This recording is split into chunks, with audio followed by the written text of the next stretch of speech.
Hey everyone, welcome to Brick Vault. Today is another quick minifigure collection video. This is all of the Draco Malfoy minifigures ever made. It seemed that this blonde-haired antagonist was a character that everybody loved to hate, and also Draco Malfoy.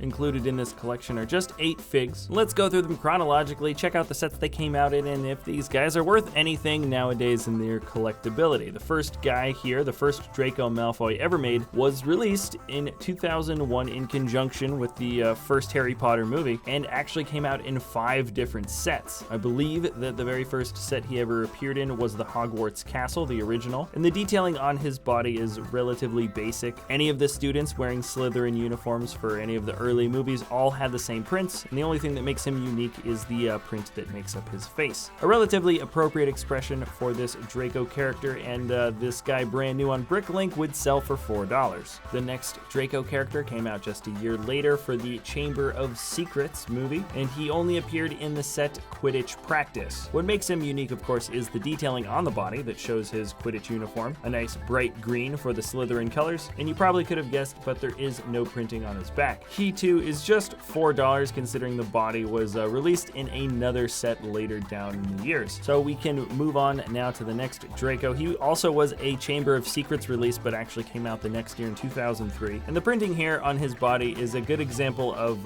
as close as you can get to having no detailing at all, but still technically there is some printing. I think it's supposed to be some sort of sweater. He appeared in the set Quality Quidditch Supplies. I think this is when he's supposed to be sabotaging Harry's broom, and even though this guy is super simple in terms of detailing, that torso piece is just less common, so he's worth around $5 or $6. Now let's jump up one more year to the year 2004. 2 new Dracos came out this year for the Prisoner of Azkaban, and they're essentially just updated versions of previous Dracos we've already gotten. This first guy is Draco in his normal school robes. This time they took away the Slytherin crest and kind of cleaned up a little bit of the sweater detailing on the chest, but by no large degree. Really, the biggest difference about this guy is they no longer have those ridiculous stars printed on the cape, and he is flesh colored. The print for the expression really still remains exactly the same, and this Draco only appeared in one single set, being Draco's encounter with Buckbeak. I think this is where he gets hurt pretty bad. Now this is a set that wasn't that well distributed, even though it wasn't very expensive. It's pretty hard to get your hands on, and this guy sells for $15 at minimum, brand new. Now this second Quidditch Draco Malfoy is actually the exact same body and cape and everything. The only difference is now it's just flesh color instead of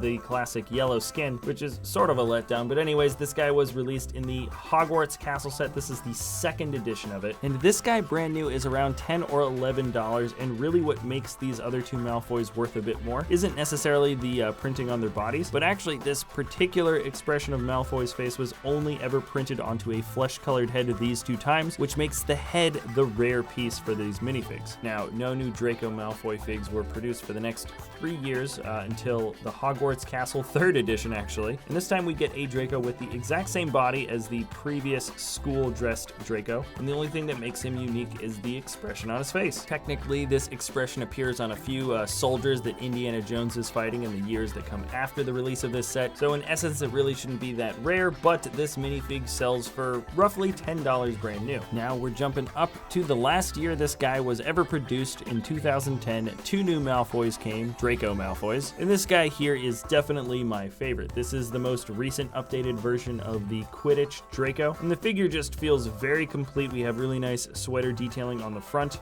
and I think the look of the figure is really brought together with the brown gloves. Also, you'll notice that they finally updated his hairpiece, which is a lot more appropriate for this character, and I think the Quidditch match set itself was just a really cool and complete one. He sells for around $7 nowadays, and this is the last of the Draco Malfoys. He appeared in the 3rd edition of the Hogwarts Express set, and I think he also came out in a magnet set. But here is an updated version of his school uniform where they kind of go back to the emblem on the chest again. Interesting that the detailing goes somewhat full circle in this sense, but the updated version definitely looks better than the original. He has 2 expressions just like the last Draco did, but I think it is worth noting that the print on the face for this Draco, even though the head is essentially identical to the last one, looks a lot cleaner. I think if you look really closely, there's a different kind of brown used for the eyebrows. Not really a big deal, and I don't think collectors make that distinction. Anyways, this Draco and the piece for his torso is unique just to a very expensive set that I think a lot of people still want, and it's certainly retired. So this minifigure is $12, and here are all 8 of the Draco Malfoy minifigures all together. I'm glad we managed to get all versions of this antagonist together here in the studio, and if LEGO were to produce any other sets that might